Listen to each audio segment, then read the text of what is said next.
So today's topic, we're going to talk about change in leadership. And Change in leadership. What Steve, a it's great a topic. huge issue in the corporate world and the government system of change. And you and I talk a lot about this. It's part of why we wrote the book is because it's such a big deal because there's transference, there's this energy, relationship, trust, ability issues. So let's talk a little bit about, you've been a CEO, I'm a CEO, we do what we do.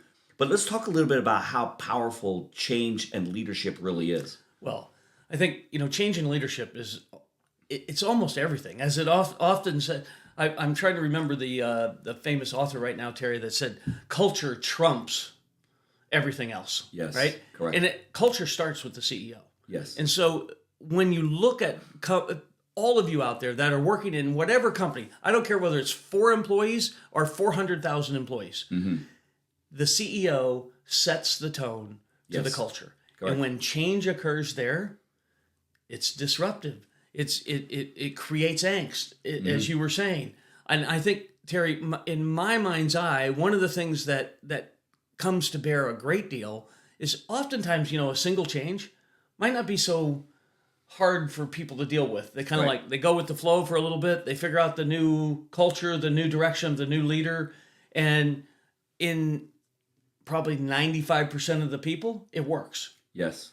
5% it doesn't. So we want to talk a little bit about that. What's more disconcerting is when you have multiple changes. And I've seen this, in the years I spent in consulting, a lot of years, 30 years and 20 years in supply chain consulting, I saw a lot of change in leadership. And one of the things that I look at is I'd see companies that would go through, private companies often, that are of substantive size, with great profits and really great people. And the CEO changes 2, 3, 4 times in 2 years. And what does that say to the culture? Well, it says something to I'm the not sure where performance we're of going. the business. Right. I'm not sure what it says about any of those individuals, but what I will say is it sends a signal to the people that repeatedly that things aren't good. Right. And even if things are going well, even if business is doing well, the amazing part of that is how much of an effect it has.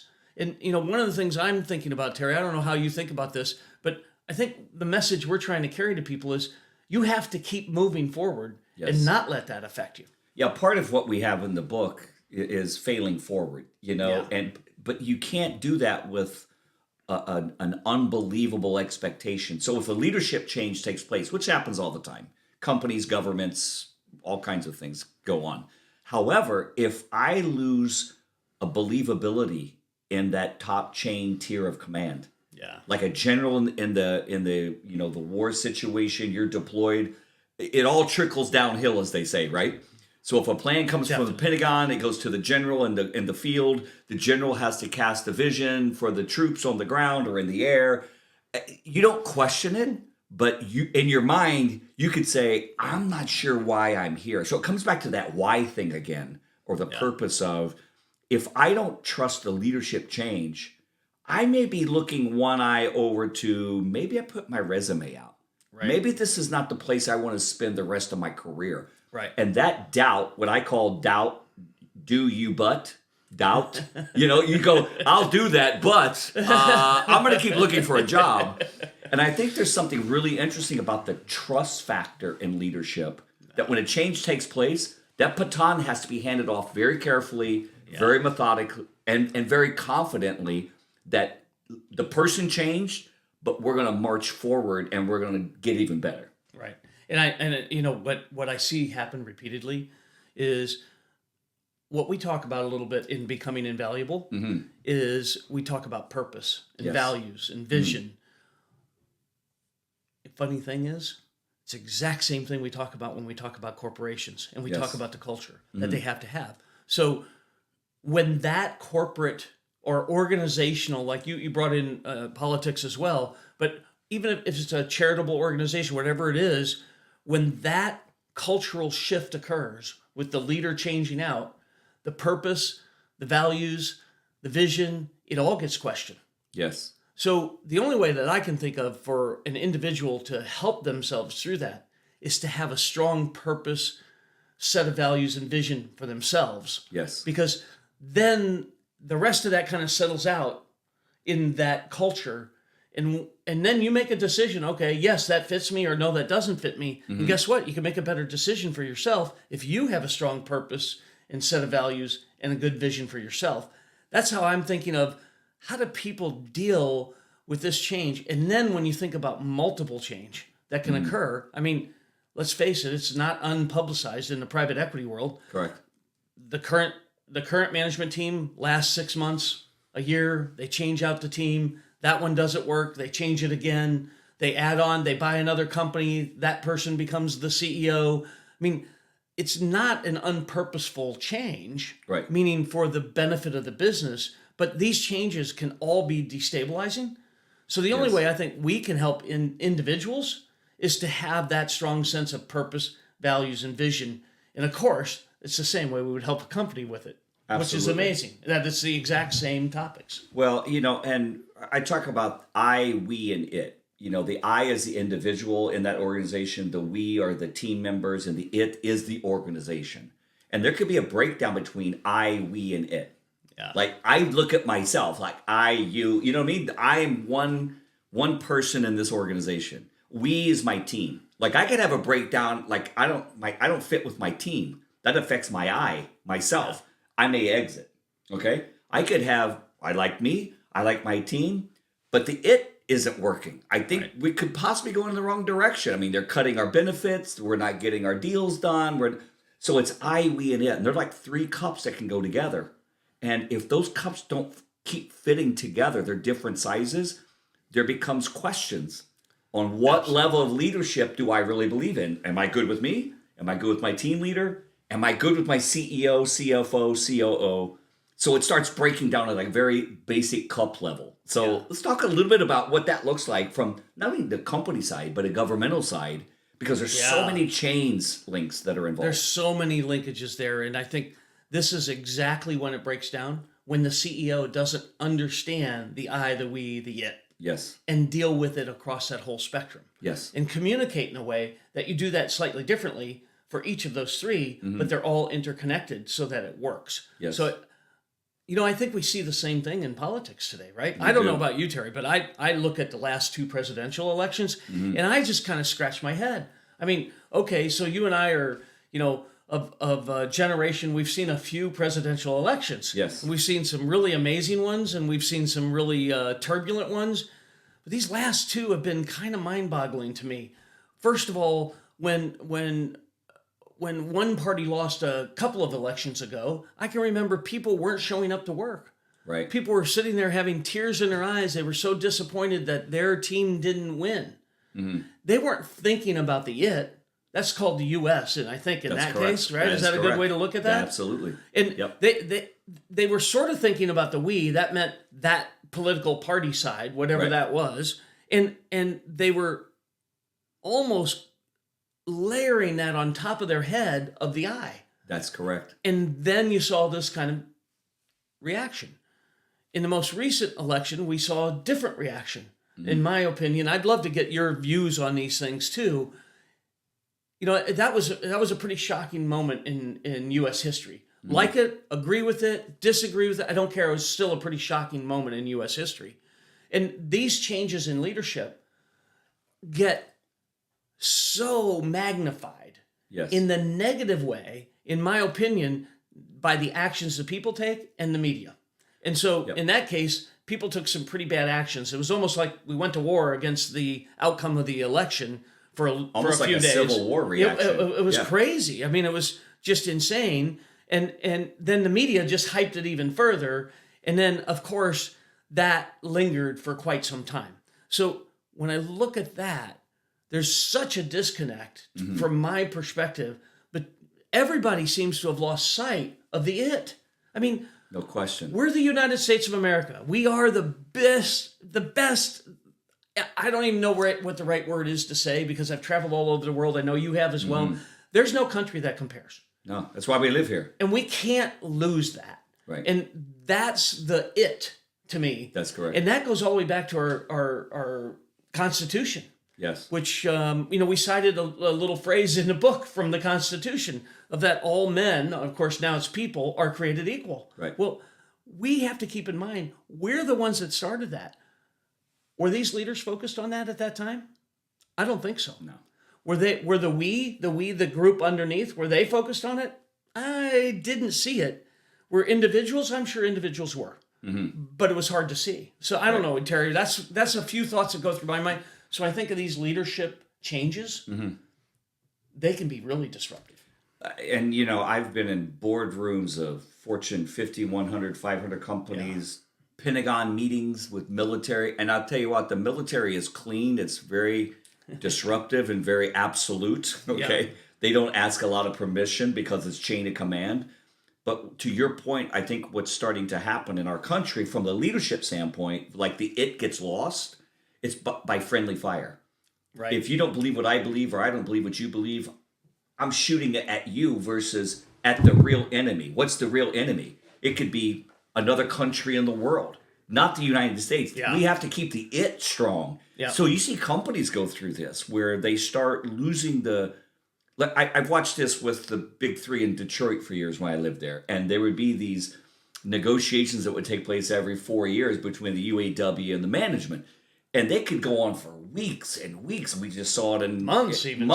Yeah. The Writers Guild that goes on between the actors and the writers and the production companies and all these union things, which are not a bad thing. They're trying to protect people. But at some point you go, wait, what are we doing?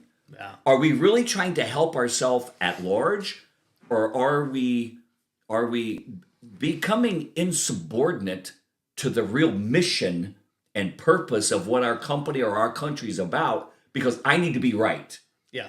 Versus how do we figure out listen, in politics, this drives me nuts. There's no middle ground anymore. It's you and me.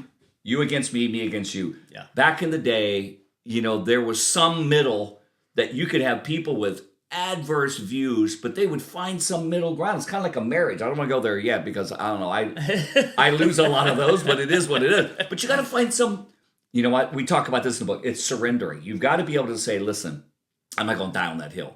We got to find a middle ground.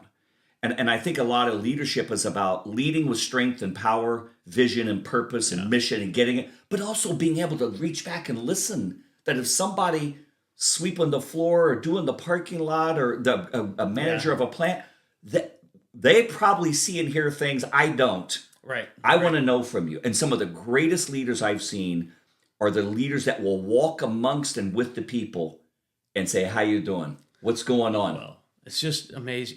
You caused me to think of two things. One that I heard just recently on a newscast, on a local newscast. Mm-hmm. And it was a mother who was in a difficult situation, single mother, couple of children, working hard, doing everything.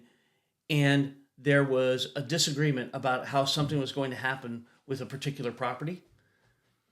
And she was potentially going to be without her apartment. Wow. Her message was just so spot on. Is this, all of you that sit, whether it's on the Capitol in a state or it's in the U.S. House or Senate or whatever, will you stop acting like children and just make a decision together that's for the benefit of our whole situation? Yes. I thought it was powerful. And she said it very simply like that and eloquently. And then I was thinking of another situation, a recent, couple of changes of CEOs that I've been involved in a little bit kind of at arm's length.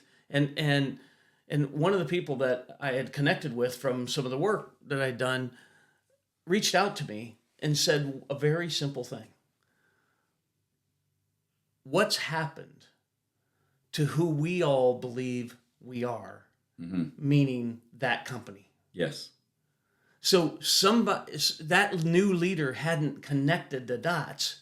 These politicians aren't connecting the dots. That's correct. What they're doing is thinking about themselves. The I. They're thinking about the I. They're not connected to the we and the it. Right. And I hope that as everything goes forward, we can find a way to have people pay attention to all three of those. And that's what we're really trying to support and promote. Yes. But underneath of all of that, it's probably not going to happen. So you better take care of yourself. Yeah, and the scary version is, I don't want to go too crazy here because we're going to wrap up here in a minute, but when the I becomes more powerful than the we and the it, it's called dictatorship. Yeah. Because it's all about that person. That person's not a leader, they're a dictator. Yeah. And the difference between a dictator and a leader is a dictator, it's all about them, and they tell people what to do, and if you don't, you got a problem. You're fired, you could lose your life, you're exiled. Right. Okay, that's not leadership. That's dictatorship. Leadership is you represent a bigger vision and focus, and people are following you because they're passionate about what you see as a mission, a vision, and a purpose. Yeah. So if the I outweighs the we and the it, it's dictatorship. Help yourself. And in any transition like this, of course, it takes a little time for a new leader to establish themselves. Correct. And if they do have their head screwed on straight about establishing purpose and values and vision and all of that, it takes a little bit of time for that to occur. For the individual, what you have to keep in mind is to give that person some space. Yes. And allow them to wrap their hands around it so that they can communicate in a way. And if it doesn't communicate in a way that connects with you, then you've got a decision to make. That's right. Any individual has a decision to make. If there's not alignment for what you want in your own life to what that whole situation is all about, then you have a decision to make. And that's just the way life is. And these are the challenges that can come out of a change in leadership. Correct. That I think people just sometimes gloss over and don't think about it for themselves. And that's what I hope we can encourage more than anything. Absolutely. Is for people to think about that and take care of themselves first. Yeah. And that's what we're saying. Invest in yourself. The I. Do the I. Yeah. And make sure that's stable, because that makes you stronger in the we and the it. Absolutely. Because listen, every organization is only as strong as the individuals that make it strong. That's the I, which creates the team values that we talk about, the we. Yeah. But then the it is like the captain of the ship. Like we're on a cruise ship. We could be eating and drinking and having fun and doing whatever we do. And we wake up one morning because you go to sleep, you wake up, the sun goes down, you wake up the next day and you're like, where are we? Well, that's the captain's job. I didn't drive the boat last night. They didn't give me the reins. I have no idea where we are. Yeah. I just ate, drank, and had a good time. So as a result of that, we need the captain to cast the vision. But you said something really important is the communication. Because I consider communication the engine oil to the car. Yeah. If you take your oil out of your car, you got about 2 minutes or less until the heat seizes up the engine and blows up. So the viscosity, the oil keeps the engine running at high temperature, high stress loads. Right. When we stop communicating from I, we, and it, things are going to break down. And that's a big change in the corporate world. So final word before we jump out of here. Well, my final word would be simply this. Make sure that you're investing in yourself. Yes. The I. And do that in a fashion that is complete. That's what our book's really all about. Right. The nice part is that also applies to the we and the it. And I just want to say one last thing in closing. When you speak about teamwork, this isn't about some newfound thing in the 21st century or whatever, or even the 20th century. This goes all the way back to the beginning of humans. Absolutely. Because what do? The only way we could survive out there in the world was come together with different people with different strengths and different capabilities and become a village that could survive against all the wildebeests and saber-toothed tigers and all that stuff that would eat people. Exactly. But that's where teamwork really began. Correct. And what began that teamwork? Communication. Yeah, and I got to say, then we'll close, but the biblical view of the Tower of Babel was the only way you destroy a people from coming together and doing something that's against what's best for the it is confuse the language, which means we broke relationships by communication. Right. So don't break communications. Right. Thank you for being here today. Yeah. Steve, myself, Terry. Becoming Invaluable, man. We wrote this book for a reason. We just want to help other people. So. And we hope we see you somewhere soon.